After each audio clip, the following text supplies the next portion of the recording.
7 years after the events, the official explanation for the collapse of Building 7 was finally released. New York City, 2001. No tall building had ever collapsed primarily due to fire. But that's exactly what investigators believe happened to the 47-story World Trade Center Building 7 on September 11th. According to a 3-year comprehensive building and fire safety investigation just completed by the National Institute of Standards and Technology, or NIST. World Trade Center 7 collapsed because of fires. We really have a new kind of progressive collapse that we have discovered here, which is a fire-induced progressive collapse. And in fact, we've shown for the first time that fire can induce a progressive collapse.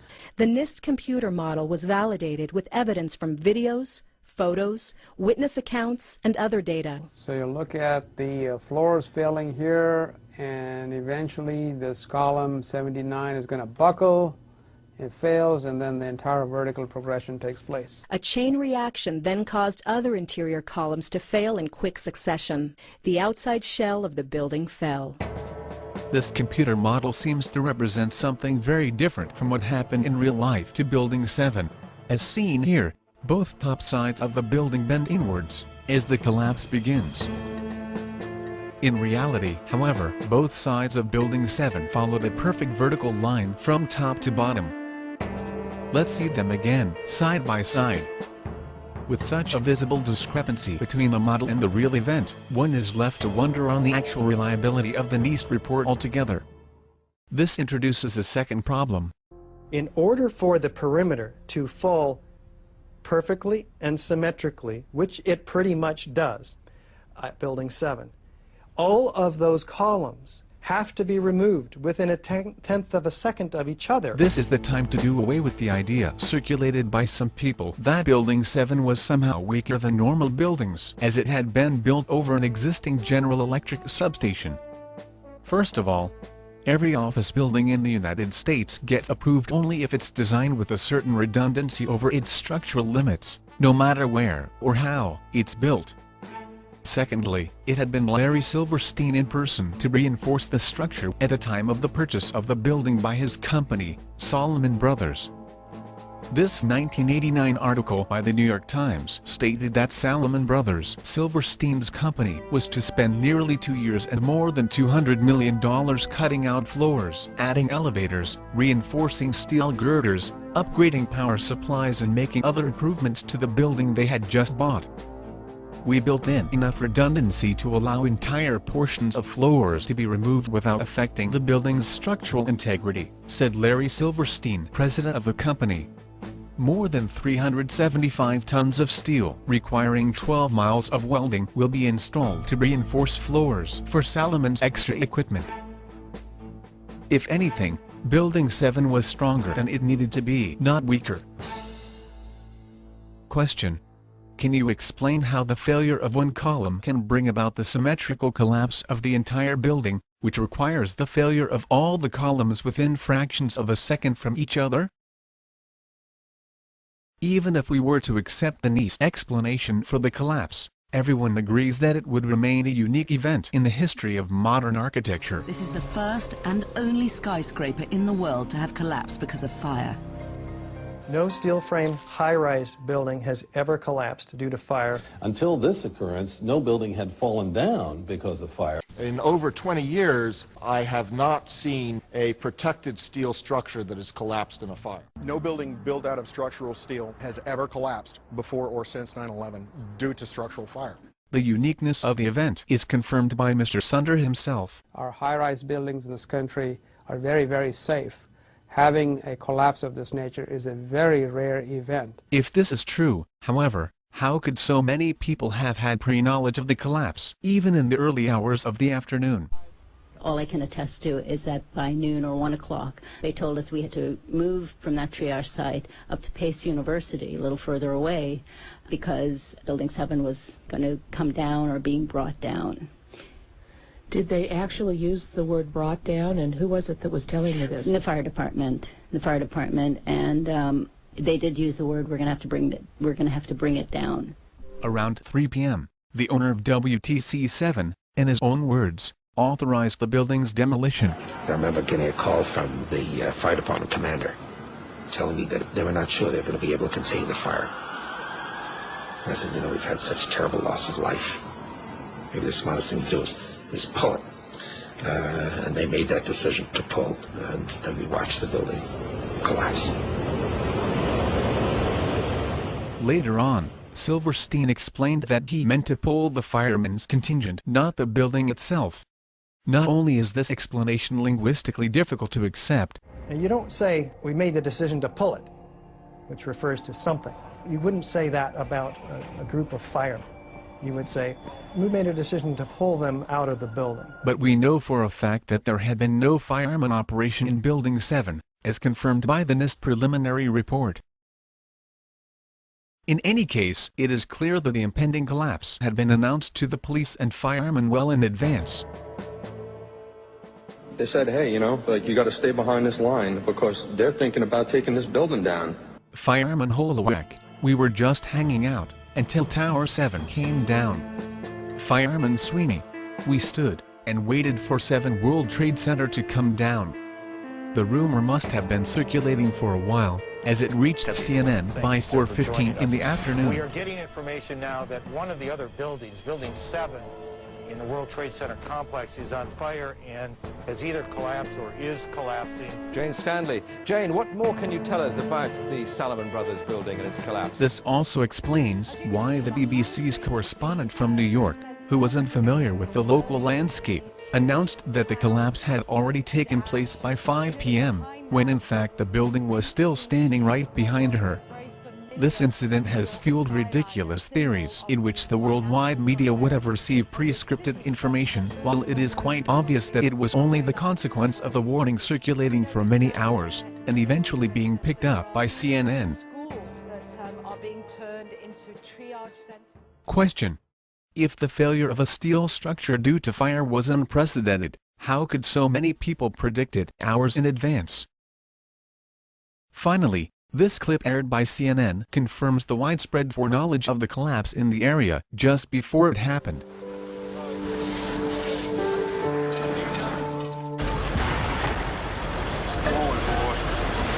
Keep your eye on that building, it'll be coming down. The building is about to blow up. Moving back. All right, guys. We are looking back. There's a building about to blow up.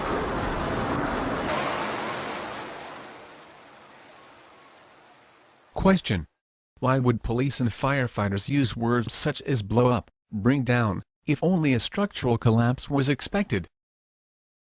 Bonus question: why do you think that all the previous questions have never found an honest answer for the last 8 years? We conclude with a message from the first responders, who are dying by the dozens after having inhaled the poisonous air from Ground Zero, in the complete silence of the media. And every time Popular Mechanics calls the people of this movement nuts, and every time Time magazine dismisses real, hard physical evidence that a new investigation needs to be launched into how concrete was pulverized, every time Time magazine dismisses that evidence and instead writes a 2-page article about the psychology of the conspiracy movement, these propagandists, professional liars and tools who cannot, even by any stretch of the imagination, be considered journalists, strike another nail into the coffin of another rescue worker. We who are still dying from 9/11, who went into the towers and into that pile, now live with those buildings in our lungs and digestive systems and our blood.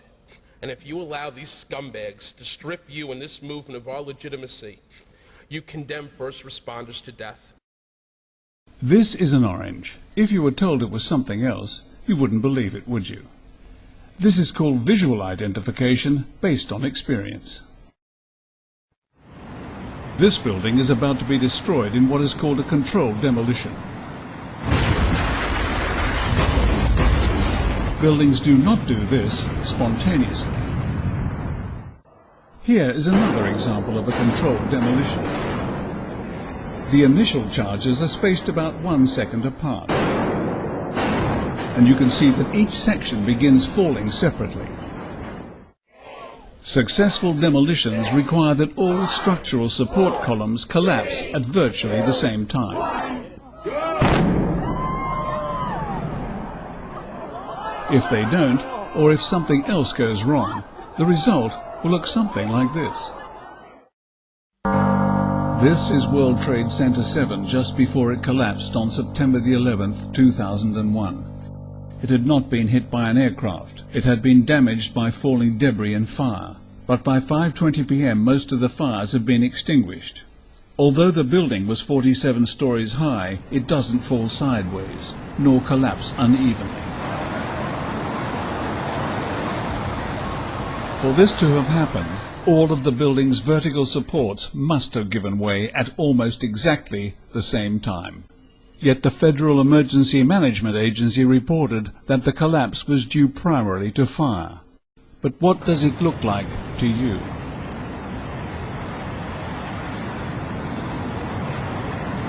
As at July 2007, there is no final report on the collapse of World Trade Center 7, but the National Institute of Standards and Technology still rules out a controlled demolition. So the question is, do you believe what you can see with your own eyes, or do you believe what you are told?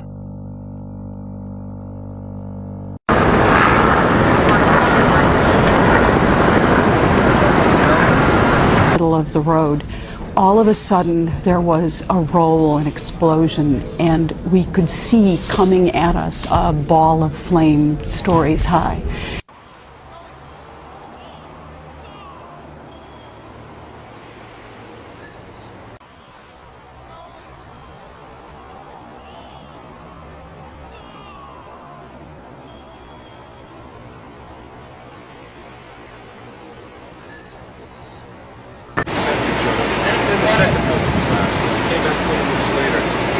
Looking like a Three Stooges movie covered in plastic, I swear to God. But you got a good shape, Rick. That's a good shape. Then we went back there. Whoa, whoa, whoa, whoa!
Difficulties around the area. New Jersey Transit outbound Hoboken terminal operating on a load-and-go basis, no inbound service, and also out of Newark station, limited service on the northeast corner and North Jersey coastlines.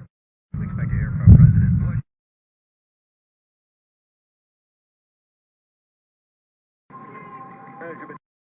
Difficulties around the area. New Jersey Transit outbound Hoboken terminal operating on a load-and-go basis, no inbound service. We expect to hear from President Bush.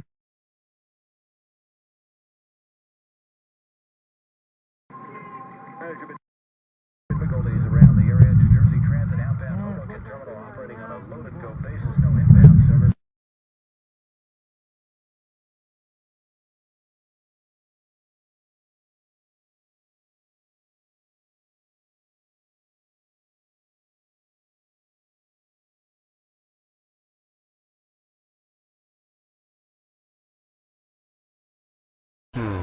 right into its footprint.